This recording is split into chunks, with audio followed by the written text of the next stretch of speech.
Assalamu alaikum warahmatullahi wabarakatuh. Baada ya swala ya magharibi na kufundisha utaratibu wa kuitumia suratul Fatiha pamoja na uradi wake adhimu kabisa wenye siri kubwa. Hii ni kwa matatizo yaliyoshindikana. Hii ni kwa matatizo yaliyompelekea mtu mpaka kukata tamaa. Hii ninawakusudia wale ambao alishazunguka sehemu nyingi sana, maskini amekosa ufumbuzi wa matatizo yake, ameshahangaika sana, amekosa ufumbuzi wa matatizo yake. Naomba nikwambie ndugu yangu ambaye daima na kila siku unabubujikwa na machozi kwa mitihani unayoipitia, si kila tatizo Allah ameliandika litaondoshwa na mwanadamu mwenzako. Ujuzi anaotupa Allah ni mdogo kabisa kutokana na elimu aliyokuwa nayo ya Allah subhanahu wa ta'ala. Yapo walioyaandika wasomaji wa dua tuyafanikishe kwenu nyinyi, na yapo ambayo Allah anakutaka wewe kwa juhudi zako uyafanikishe kwa nafsi zako, kwa wewe mwenyewe, kwa juhudi zako na mapambano yako wewe kama wewe, insha al-Maula jalla jalaluhu utakuwa ni mwenye kuyafanikiza. Sikiliza, Allah anamwambia mtume wake, innaka la tahdi man ahbabta, hakika yako wewe Muhammad huwezi kumwongoza mtu unayemtaka, walakinna Allah yahdi man yasha, lakini Allah subhanahu wa ta'ala anamuongoza yule anayemtaka. Ikiwa mtume Muhammad hawezi kumwongoza yule anayemtaka, basi vipi tabibu wakaweza kutibu maradhi ya watu wote, kuondosha mitihani ya watu wote, kuondosha matatizo ya watu wote? La hasha. Yapo ambayo inapasa wewe ndugu yangu unayenitazama uketi chini, ufunge vizuri kiuno chako, uanze sasa na wewe mapambano, uone maajabu ya Mwenyezi Mungu subhanahu wa ta'ala. Nakupa hii ndugu yangu mujarrab kabisa kabisa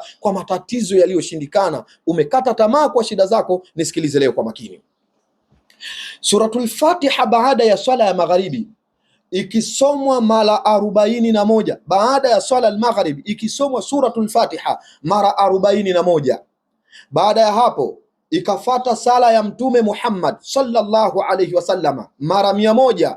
Baada ya hapo ukasoma mara 21 uradi huu, nisikilize vizuri, ukasoma mara 21 uradi huu: ya hayyu ya qayyumu lakal hamdu kulluhu wa lakash shukru kulluhu wa ilayka yurja'ul amru kullu ya dhal jalali wal ikram. Subhanallah. Ndugu yangu mpenzi wangu, hayafanyi haya mtu kwa imani na yakini, ila matatizo yaliyompelekea kukata tamaa Allah anayaondosha kwa dakika kwa idhini yake yeye Mwenyezi Mungu subhanahu wa ta'ala. Baada ya swala ya magharibi usitoke msikitini, mtoto wa kiume. Baada ya swala ya magharibi usitoke kwenye msala, dada yangu, mama yangu, shangazi yangu, kokote pale ulipo duniani ambao una hakika matatizo uliokuwa nayo, mitihani uliokuwa nayo, dhiki ulizokuwa nazo zimekuandama na hujui wapi pa kwenda, hujui wapi pa kukimbilia, hujui nini cha kushika, hujui nini cha kufanya, umekaa tu huelewi nini cha kufanya. Hii ninayokufundisha ndio jambo unatakiwa shikamane nalo.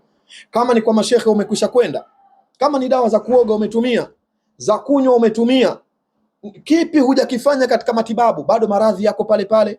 Kama ni kuolewa hujaolewa, bado dhiki za maisha ziko pale pale zinakuandama.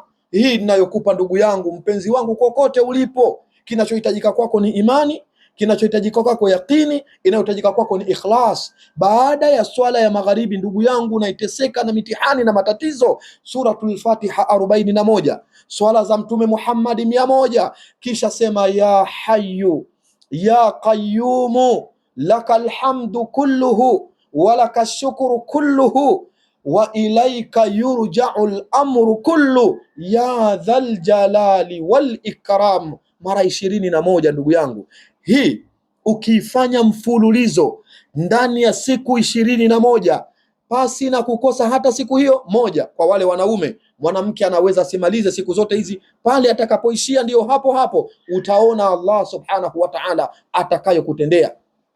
Hakuna shida isiyotoka, hakuna mtihani usiotoka, hakuna matatizo yasiyokwisha. Ndugu yangu, kwa nini ukate tamaa kwa dhiki unazozipitia? Kwa nini urudi nyuma kwa matatizo unayoyapitia? Eti kwa nini? Ulishatibiwa sana, haukupata matibabu. Ulishaombewa sana dua, bado mambo yako magumu vile vile. Kuna Allah asiyeshindwa. Sisi ni binadamu, hakuna kila kitu tutakiweza, la hasha. Tunafanya kwa jitihada ambazo Mungu ametujalia na kwa elimu ndogo ambayo Allah subhanahu wa ta'ala ametukadiria kuwa nayo. Kuna muda tunafanikiwa, lakini kuna muda kama viumbe wake tunashindwa. Wewe kwa nini ujihukumu kuwa matatizo yako hayawezekani tena kumalizika eti tu kwa sababu wanadamu wenzako wameshindwa kukusaidia?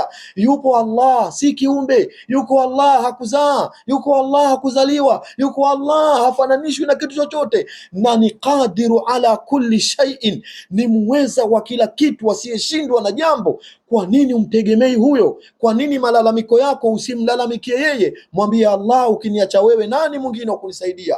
Allah, hakuna kiumbe aliyeweza kutatua shida nilizokuwa nazo. La shaka Mungu, hii ni darsa umenipa nirejee kwako, nami nimekuja kwako, nimekaa hapa wakati huu wa magharibi, wakati ambao una siri kubwa, una siri nzito kabisa. Mtume anasema hairejeshwi dua inayosomwa kati ya magharibi na Isha. Huu wakati wa magharibi na kabla ya swala ya Isha kuswaliwa, wakati huu ndugu yangu una siri kubwa kabisa baba yangu. Ukiutumia vyema utafanikiwa mambo yako. Usiache, usikate tamaa. Ukisikia hizi tunazozitaja, uradi, dua mbalimbali, kuzisoma usiache, usikate tamaa. Wallahi ukikata tamaa mpaka kwenye dua, uradi, ukakata tamaa, ndugu yangu yani umeharibikiwa, umeangamia, umepotea jumla ndugu yangu. Sikiliza, Allah subhanahu wa ta'ala anasema walillahi alasmaul husna, Allah ana majina yaliyo mazuri, fad'uuhu biha, muombeni. Ala bidhikrillahi tatma'innul qulub, tambueni nyinyi kwa kumtaja Mungu nyoyo hizi zinatulia. Una madhiki ya moyo, una mitihani ya moyo, moyo inatulia kwa kumtaja Mungu. Ndugu yangu, mtaje Allah, usikate tamaa, usirudi nyuma ndugu yangu katika mambo ya Mwenyezi Mungu, usirudi nyuma.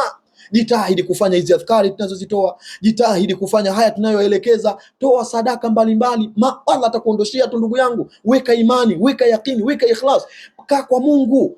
Ukiona kiumbe yoyote hakuna anayeweza kukusaidia, kaa kwa Mungu, baki na Mungu, mwambie Mungu, mimi sikuachi. Sawa, shekhe unaweza kumwacha, mganga wa kienyeji unaweza kumwacha, sijui tabibu gani unaweza lakini Mungu mwambie, mimi sikuachi, mimi nalia na wewe, mimi daima niko na wewe. Machozi yako yaangushe kwa ajili ya Allah subhanahu wa ta'ala. Mwambie, ya Rab, chozi hili linalonidondoka halijanidondoka kwa ajili ya mwingine yoyote, limenidondoka kwa ajili yako Allah. Riziki zangu ni ngumu, riziki zangu ni nzito ya Rabbal Alamin. Maradhi, Allah, naugua mwaka wa 15, usiniache Mola wangu, kama vile ambavyo hukumwacha mtume wako Ayub. Nami naomba Mungu usiniache ya Allah, sijazaa ya Allah, sijaolewa ya Allah, kadha wa kadha. Mshtakie Mungu, Allah atakusikia. Ondoa papara za haraka za kutaka kujibiwa papo kwa papo, la, usifanye hivyo. Tumia huu utaratibu niliokuelekeza hapa, utaona mambo atakayokufanyia Mwenyezi Mungu subhanahu wa ta'ala. Shukran lakum, jazakumullahu khaira. Assalamu alaikum wa rahmatullahi wa barakatuh.